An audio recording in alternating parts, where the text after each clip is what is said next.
So today I'm going to show you how to make some freestyle hearts. We're going to do flat ones and 3D ones. Here's a little selection that I've been making recently. You can make them into key rings. You can hang them on Christmas trees, hang them in the house. You can add buttons or do a little embroidery. I like the ones with buttons on. You can keep as a little keepsake heart. You know, from a baby's cardigan or somebody that you may have lost, a nana or somebody special to you. You could just keep it in your pocket, use it as a card embellishment if you're a card maker. They're just quick and easy to make, and you know, they can be made into all sorts of little projects like little garlands, and just use all them little bits of wool that you've been stashing, or if you're a beginner, they're great for trying out your needles. So let's get started. So first of all, I'm going to use this brush surface. I really love using these. They're great for flat felt because the wool felt so quick on them. So I've just got this Norwegian Scandinavian wool here, which I got from a company called Wingham wool, and I really love their wool. It felt so quickly. It's got like a sticky texture, so it's great for 3D models and for doing projects like this because it does felt so quick. So I've just stacked that onto there, and I'm just going to take my multi-tool here, which I've only got 2 needles in. I do prefer to use them with 2 needles, I must say. And I'm just going to do a rough shape, so it's sort of a triangle shape at this stage, and I'm just going to do that right. So as I said, we're just freestyling it, doesn't have to be perfect. And then I'm just going to take that over. You could do it on a mat, but I just like using this, and I just thought I'd show you how to work this surface works. So you can see there I've just got a sort of triangle shape. So I'm just going to flip that over because it does tend to stick. And I'm not stabbing really hard. You don't need to jab this wool really hard. We're just knocking the air out of it at this stage, because less air, quicker felting, basically. That's why when you wrap wool, it's important to wrap it tightly, because it prevents you from felting if it's loosey-goosey, as I say. So you can see there we've got a rough outline.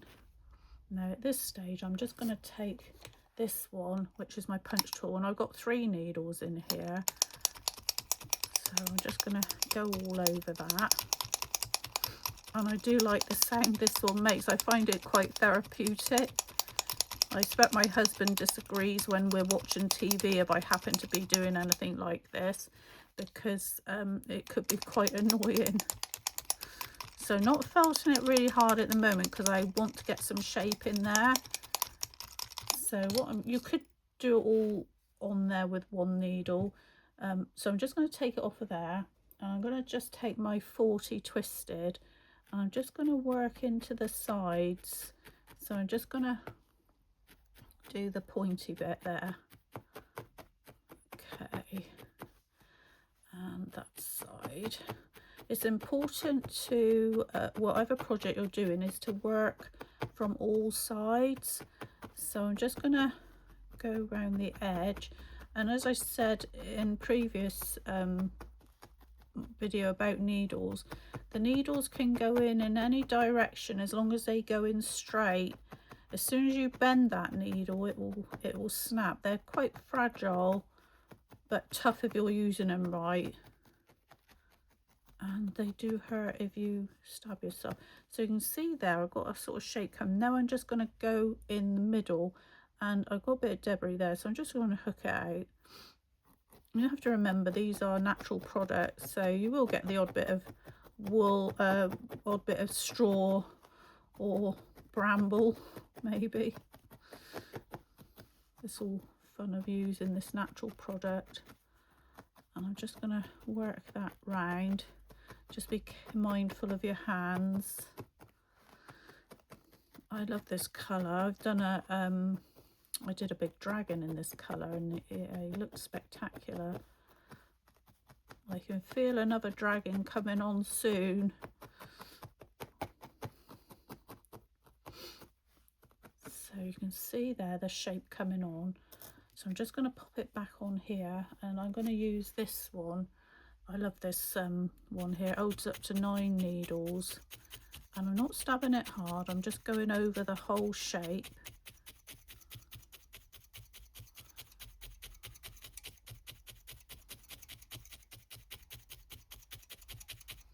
And I'm just going to turn that over. Now you can see how quickly this is coming together, and I'm going in at a 45-degree angle to get them edges in. I'm going to turn my brush. It's a good thing you can turn your brush round. I'm going in so I'm getting them edges as well, and I'm just going to go over. Now, I don't mind the hearts being a bit wonky. I think it gives them character, but if you like them to be really symmetrical, what you can do at this stage is just take that out of the way. If you fold your heart in half, then you can kind of see where you need to go in more. And I'm just going to take 2 needles here. This is a 40 triangle and the 40 twisted. I quite like using these 2 together. And I'm just going to go up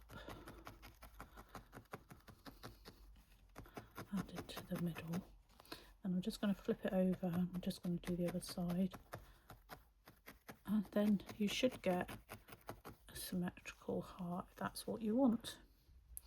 So I'm just going to go in there again, and I'm just going to keep working these edges.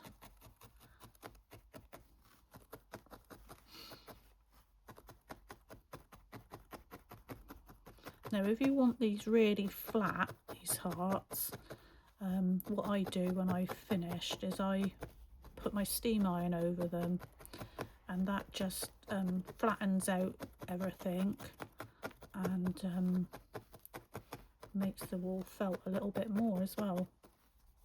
So you can see how quick that has.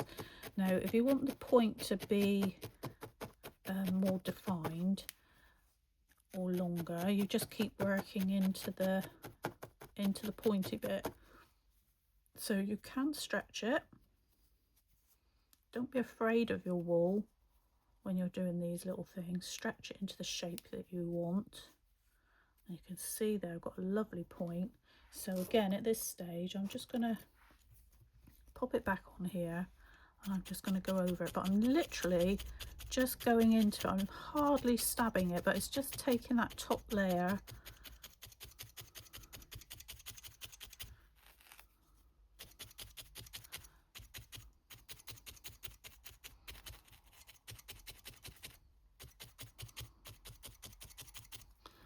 and I think that's more or less done. I like that shape. Just going to rub it in my hands. The heat from your hands will help it to felt. I really like that. I love this colour. It's a very complementary colour to a lot of other colours. If you feel around it, if you feel you've got a soft weak spot, just add a little bit more wool into it, and you can build it up and build it up. But if you want to, you can just put a little bit of contrast in there. So I'm just going to put a little bit of this orange in just to show you. So if you want, when you've got to that stage, you can leave it like that if you want. You can add a button like I've done here on either side, and you can see that one's a slightly different shape. It's sort of elongated on one side, and I really like that. But for this one, I'm just going to start with, I'm just going to add a little bit in the middle. I haven't got any purple there, and I do quite like the orange. So I'm just going to take a little bit, and I'm just going to fold it over like that. I'm just going to take this needle, and I'm just going to felt that down, following the line. When I get to here, I'm just going to go up, and I'm going to fold that back on itself so that it creates a nice edge. And then with this side, I'm going to do the same, but not quite so much wool. As I said, you can add more wool. It's easier to add wool than take it away. You can just have fun with this. You can embroider, as I said, you can embroider into them. You can put people's initials on them. You could spell out a word with them if you did a garland, a baby's name, or, you know, something like that. Just let your imagination go wild, really. So you can just bear in mind when you put an extra layer on this side, it's going to show through the other side. So you can see that sort of poking through. So you could do the same on the reverse there. So I quite like that contrast. On this one here that I've done, I put purple there, and I've done it on the other side as well. So that one's could go on a Christmas tree, and I've just added some little beads onto the end. So that's that one. Okay, so I'm just going to put that to one side. And next I'm just going to show you with a cookie cutter what you can do if you're a bit nervous of freestyling it. So I'm just going to, I think I will use a little bit of this orange. Got this nice orange here. So what I'm going to do with this is years ago I would pile it all in, but I would break so many needles. So what I tend to do these days, if people ask, I tend to stack the wool. So I'm not going to make it too thick like that, and then I'm just going to go over it to knock out the air.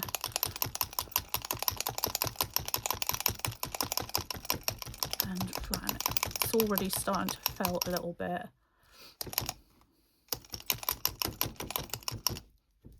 So that'll do for a minute. So I'm just going to take it that way.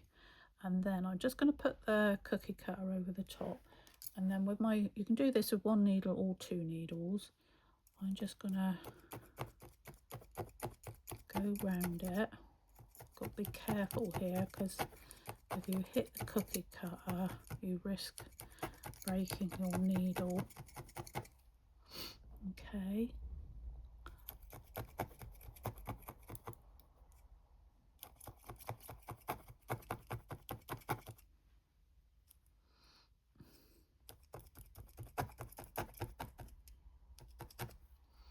So you can see I've got a shape there, and what I'm going to do here, I'm just going to fold that over, and as before you'll see it will make a sort of triangle shape.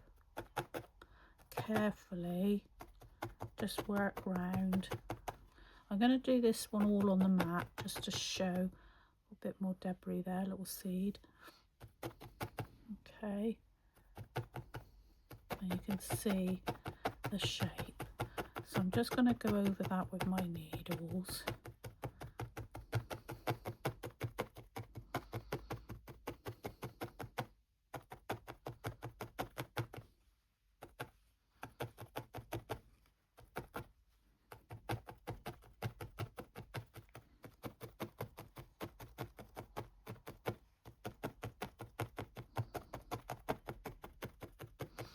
Keep working all over it. Now I'm just going to turn it. Some people don't turn it, they do it all. I quite like to turn mine, so I'm just going to use this one actually.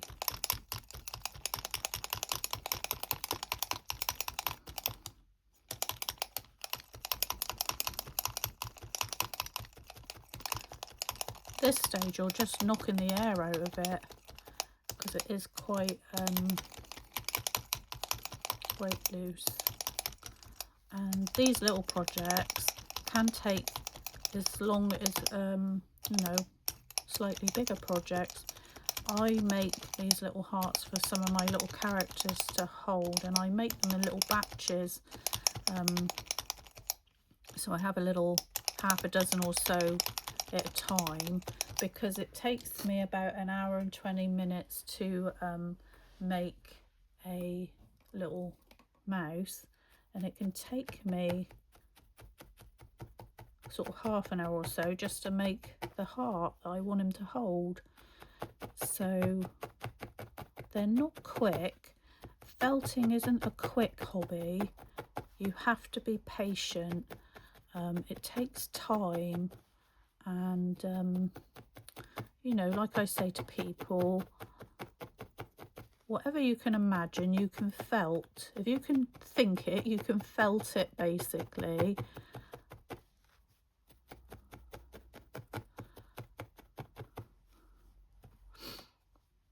These little projects are great for using up bits of wool, and as I said, they're great for beginners. I always, whenever I've done a beginner's class, I always sort of start with hearts, because, or little shapes, something easy and simple, because it just gets you used to your needles, gets you used to the wool that you're using, and you know, just practice really, and having fun. And you know, if you made diddy ones of these, you could make them into earrings, you can embroider into them and make them into brooches, all sorts of little projects. So just going around there. This tool's great for flat felting when I'm doing pictures and things. If I'm not going to wet felt them at all, I use this. And although these brushes are small, you just move it around the area that you're felting. So I'm just going to go in, just be extra careful here because there are a lot of needles there that could stab you. Just going to go in to the side. And I just want to get that going. Also, it depends on what wool you're using to how quickly it will felt. As I said, the Norwegian Scandinavian wool felts really lovely, and Bergschaft is brilliant as well. I've tried a lot of wools. I do like Shetland and a lot of the British wools. I use Worlder wool to buy a lot of my wools, but I've learned a lot of stuff online over the years from a company called Living Felt, which are based in Texas, and they do what they call their Woolly Wednesdays, and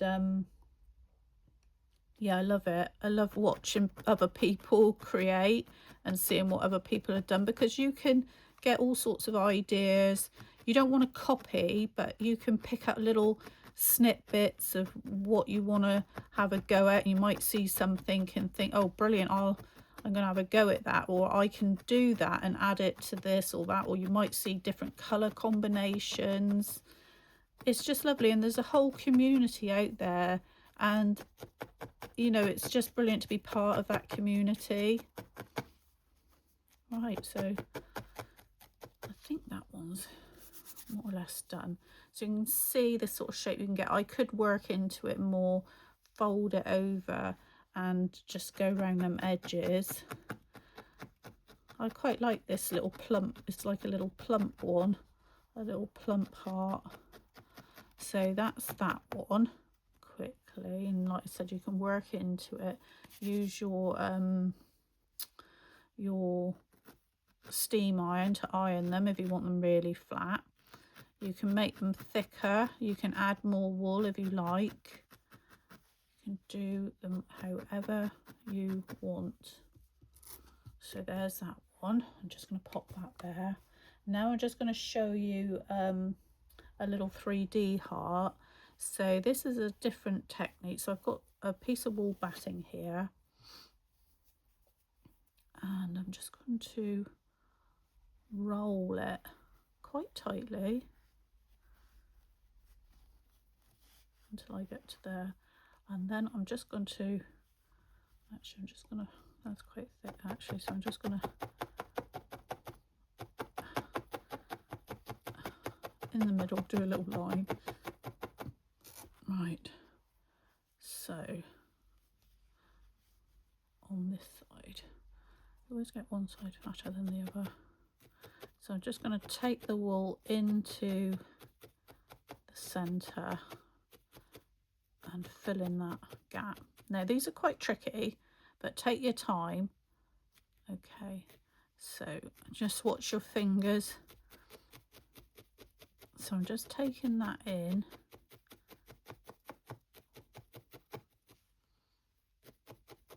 Push it in. There. Right, so you end up with that. Now I'm just gonna, looks a bit weird, doesn't it? But it will come together. As I said, remember to work the whole thing. So I'm just turning it a quarter turn. I'm just literally working the bottom because this is the thickest bit.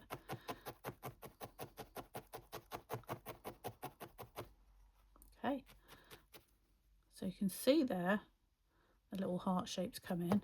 So I'm just going to work into the middle bit.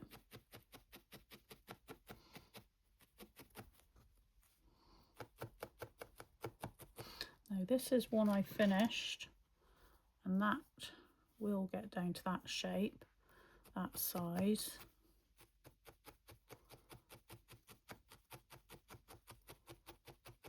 So you just got to keep working into that middle bit, keeping your fingers well away, keep turning it.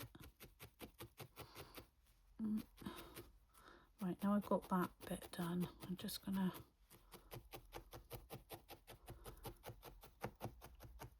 now you can do these all with one needle, and I have done in the past, but for quickness I'm gonna switch to this one.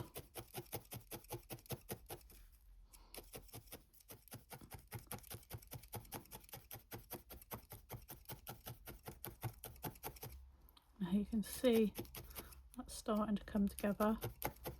It's really important to keep moving it, keep moving it.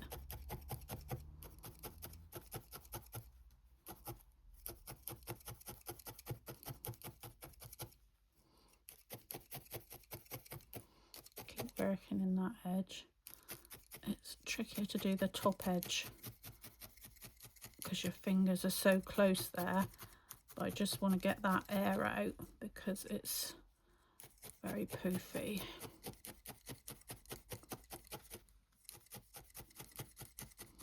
And you are squishing it down, so just sort of push it down with your finger.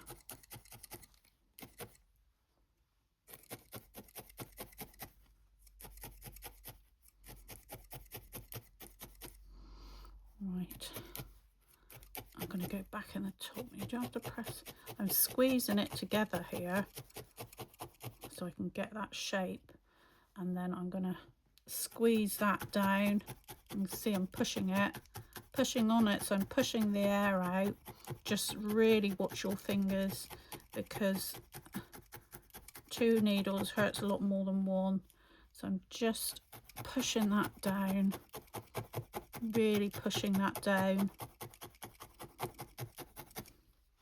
Okay, so you can see the shape now, and see how much smaller it's got.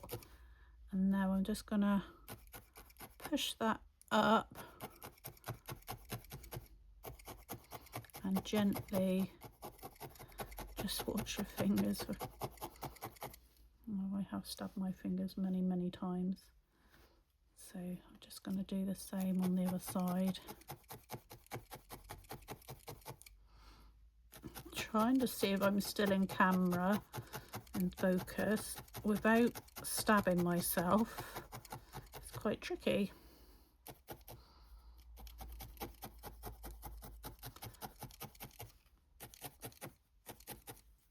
And then you just basically, I'm going to roll it in my hand, seems a bit drastic, but even doing that, it will felt, so you can sort of see where it's going, and you just keep working around it. And I'm just going to go over to one needle, and you can keep on refining it and getting it, keep going in, keep reshaping it, squeezing that air out of it. Just keep working the whole piece, moving it around.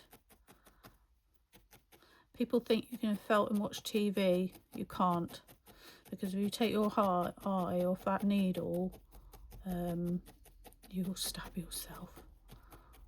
So it does take a lot of concentration, but it's great because the time just goes away from you. It's like any craft, it's very mindful, you know, if you want to forget about stuff, but you do have to have patience with felting. And you know, you get to this stage and you are basically sculpting with the wool. You're sculpting the wool, and the possibilities are endless. And there are some brilliant felters out there, too many to mention, but I learned a lot from Serafina when I first started. She's really worth looking up. And now I just do my own thing, but I still like to watch other felters and see what they're creating, because I just find it so inspiring, and it's so nice to see what other people are doing. And you know, and you, like I said, you can get inspiration from it and just put your own spin on it. So there we go. That one probably needs a little bit more work, but you can see where it's going, and I could squeeze that down really hard there actually, and just gently go in till you get that more defined shape. But you can just keep on felting, keep on trimming that down. That probably needs about another 15 or 20 minutes, I would have thought, because the thicker the wool, the longer it takes to sculpt it down. And you can see there it's getting there. And yeah, and I'll show you my little mouse that I've got holding the heart at the moment, which is this little guy. And that heart was made in the same way, and I think they're lovely for Mother's Day, birthdays, Christmas. They're just lovely. So I'm just going to show you on this one that I did earlier. So you can put a little button on there. So everybody's got a tin of buttons, hasn't they? So I'm just going to bring in my tin of buttons, and I'm just going to show you. So I like to add a contrast. Now I've got that one. Would that work? Not sure. So I'm going to add, because I've already got the green on there, I don't want anything too thick. So not red, nothing too big. I'm going to rummage here.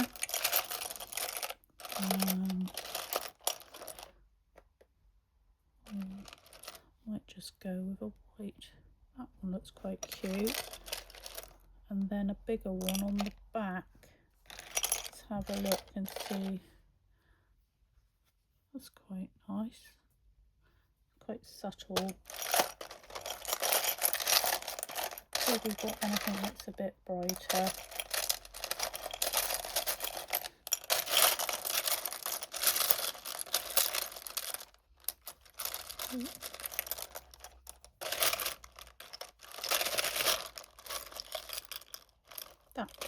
That's quite nice. I like that. So I'm gonna stitch them on just to show you. I think I'll do the white one there and that one on the back. So I'm just gonna get some thread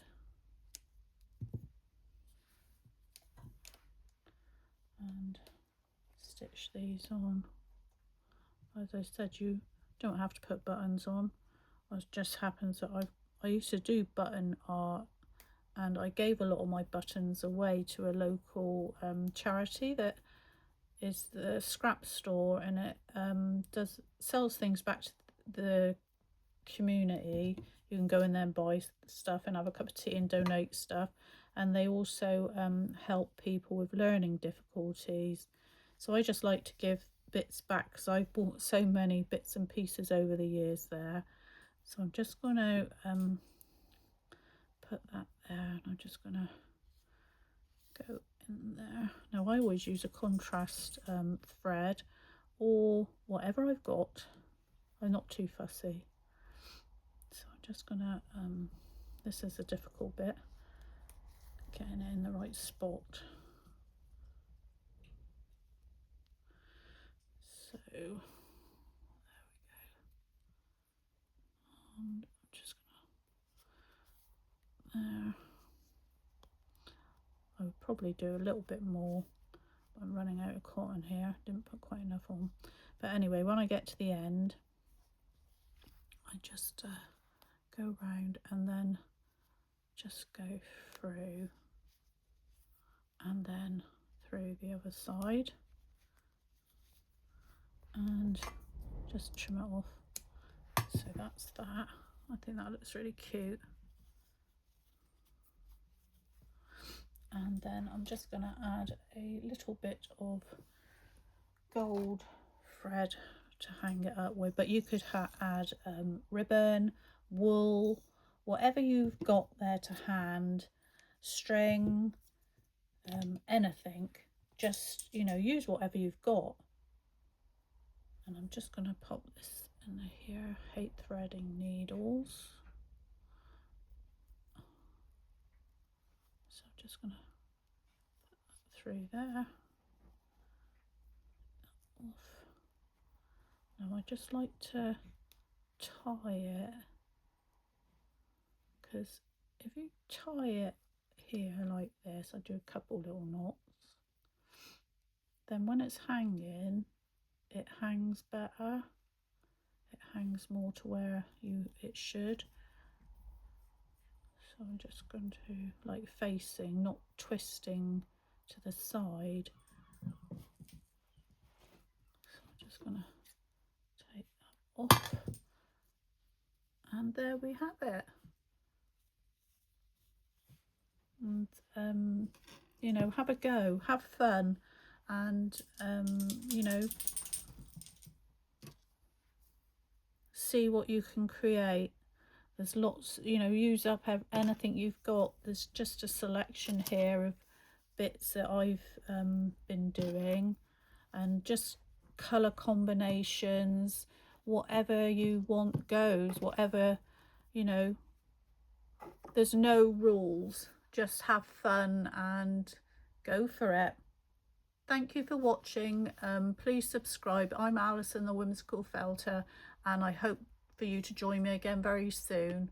Bye bye.